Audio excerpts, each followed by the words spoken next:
couple of years ago, I heard this mad rumour coming out of Aston Martin. They'd decided all of their cars should be the most powerful in their class. I thought, that's ridiculous. The new Vantage would need to have 660 horsepower. The new DB12 would need over 670 horsepower.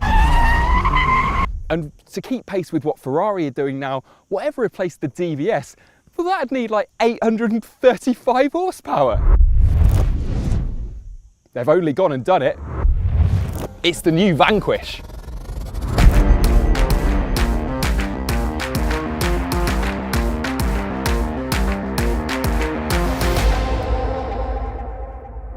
Now, I am going to show you all of the tech, the engineering behind it very shortly, but I think first, let's just take a moment to absorb the looks, because for me, this is the first flagship Aston that finally moves away from that curse of looking like the standard car that's been to Mansory. This looks much more bespoke and way better for it. So we'll start at the back, work our way to the front. No longer any kind of ducting in here, shooting out. They've just given it this nice gurney top to the boot lid here, and a spoiler that works with the diffuser, so that's where your downforce comes from. Now, this is the only place on the whole car that you'll see Vanquish written, because, well, they're so confident that the styling is now different, and I think they're right that they don't have to tell you what kind of car it is.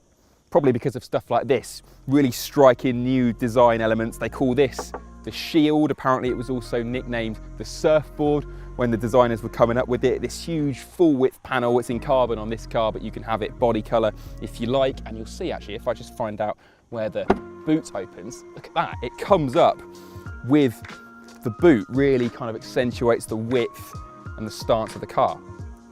And if we pop that back down, take a look at these. Again, you haven't seen these on a series production Aston before. These lights are much more like the 3D multi-element ones you get on the Valkyrie and the Valor. Really like those. Again, just gives the car its own look from behind it, as do these. Look at the size of these pipes. Massive quad exhaust, nicely kind of tucked into the edges of the diffuser there, and you can have a titanium sports exhaust to kind of uncork the best noise from the twin turbo V12, give it the help that it needs. Also saves 10.5 kilos, so probably worth ticking that box.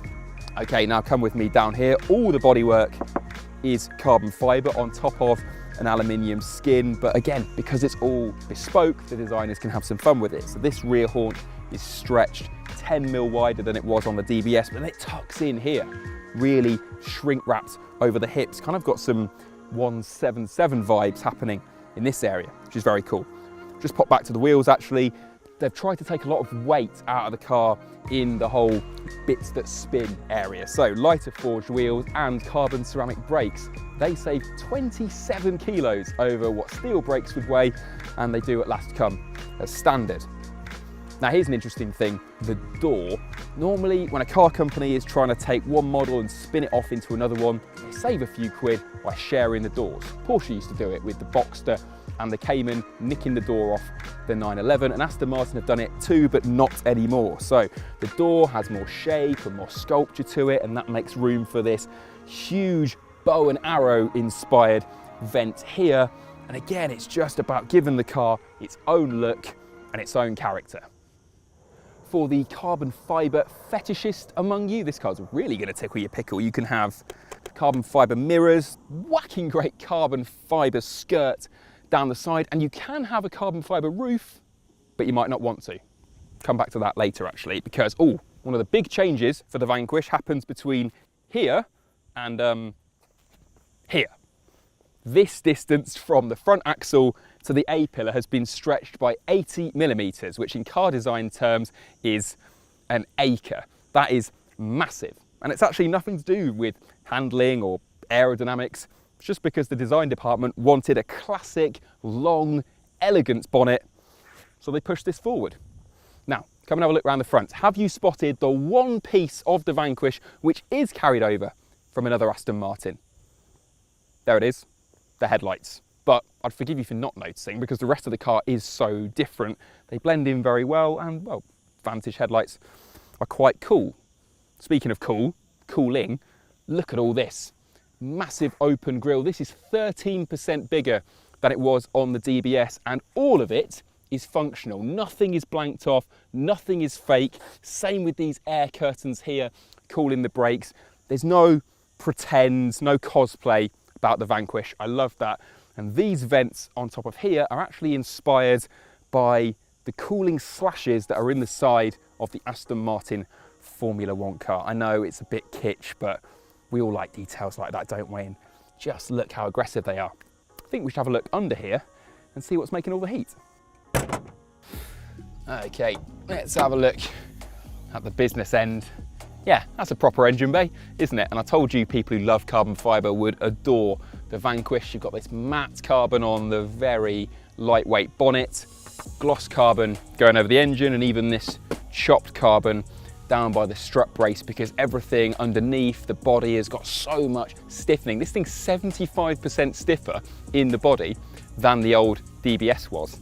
And it's a heck of a lot more powerful, isn't it? Because this guy has just, well, everything's stronger, everything's beefed up. Cylinder heads, the block itself, the valve train.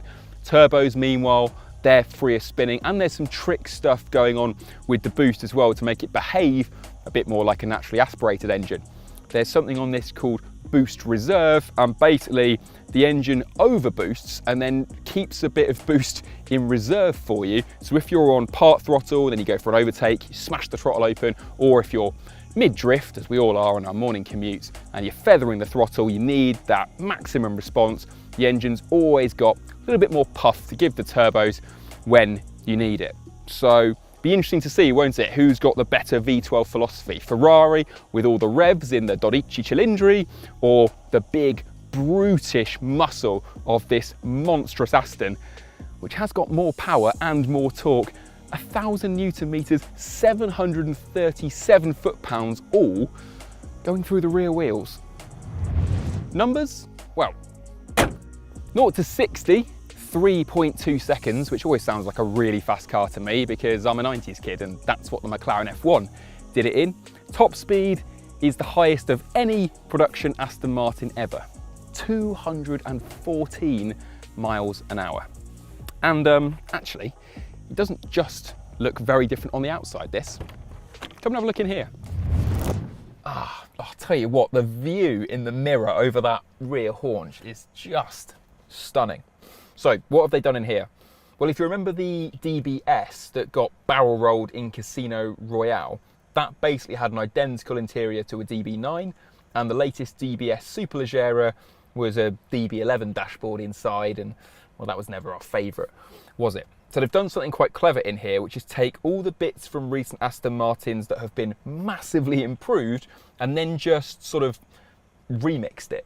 So you've got the new digital screen up here for the dials, which works really well. It's way better than the one that used to be in the old DBS. You can't count the pixels from here now. The new touchscreen with Aston Martin's own interface, which works really well. But they've taken the lovely tactile centerpiece here with all the proper knurled buttons and switches, because Aston Martin gets that putting everything in a touchscreen is soulless and foolish, and they've flattened it. You know, it's kind of raked in the other cars, and here they've just laid that down.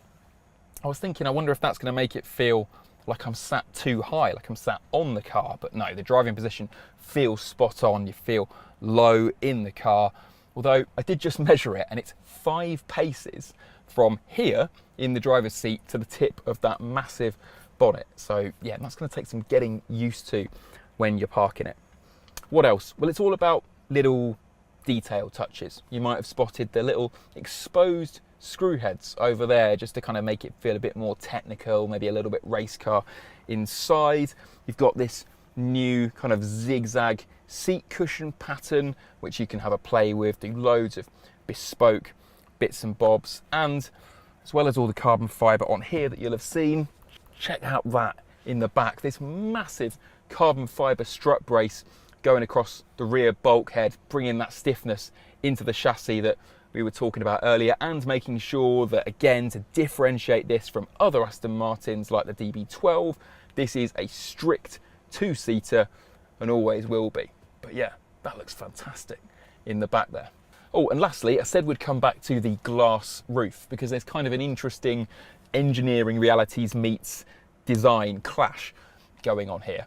So the original idea was to have this in an adjustable tint. You know, you can change the darkness depending on the weather, except that no glass supplier was able to answer Aston Martin's request for a piece of glass that was tintable, that's this large and this curved. So that gave the designers a dilemma. Do they ruin their beautiful curvaceous roofline and straighten it all out so they can have the adjustable tint, or do they simply darken it down and keep their lines? And yeah, beauty won. They've just tinted this so heavily that it only lets 6% of light in. Now I have to say it is still very hot in here, as you can probably see from my sweaty brow, but it is 36 degrees and I haven't got the air conditioning on. I think I'd prefer mine with a carbon fibre roof, but I mean, you'll probably get away with this in a British summer. Overall, it's a clever job in here though, because yes, it feels more different, more expensive than the old V12 Aston flagships did inside. And I think that for people who might find the Ferrari 12 Cilindri's totally tech-obsessed, touchscreen everything approach baffling, and I really wouldn't blame you, then this, with buttons and switches and knobs and tactility, is actually very, very pleasing balance. Besides what you can see and touch on the Vanquish, a lot's gone on under the skin to give this car a hope of challenging the very best hyper GTs on earth, V12 Ferraris in other words. At the back there's an e-diff, which Aston says goes from fully open to locked in 135 milliseconds. The car doesn't have rear steer like its closest rivals, but Aston says the way the diff works in low and medium speed corners to tighten the line gives a similar effect whilst also aiding high speed stability. It's also a lighter solution, though it will be interesting to see how much of a beating this e-diff will take before overheating, as some are prone to. There's strengthening all over the car's structure, under the bonnet, under the floor and inside as you've seen, to help the new Bilstein DTX dampers with 3 modes do their best work.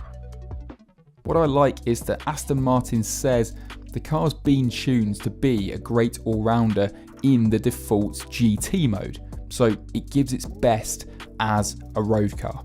You can seek out more stiffness and support in the 2 sportier ride settings if you need to, but the engineers have apparently focused on getting the GT setting just so, because track performance wasn't the priority for this car. The Vanquish weighs 1774 kilograms dry with all of the lightweight carbon fibre options, so probably knocking on the door of 1.9 tonnes ready to roll. That's considerably less than the all-wheel drive plug-in hybrid Bentley Continental GT, but well in excess of Ferrari's equally meaningless claim of 1,560 kilos for a dry 12 Cilindri with all of the lightest options. Fewer than 1,000 Vanquishes will be built each year, with orders being offered first to loyal Aston customers. And yes, there will be a Volante soon to take advantage of that stiffer chassis and those stunning proportions. The price? Well, the coupe will start north of 300 grand, and that's before you get stuck into the dizzying array of Q division personalisation. So, which are you going to have then? The new best of British Vanquish in its suave, bespoke, tailor-made suit, or its sworn Italian enemy, the Ferrari 12 Cilindri? I'll tell you what, even if you're not into guns, gadgets, or girls, this has definitely got to be worth auditioning for Bond, hasn't it?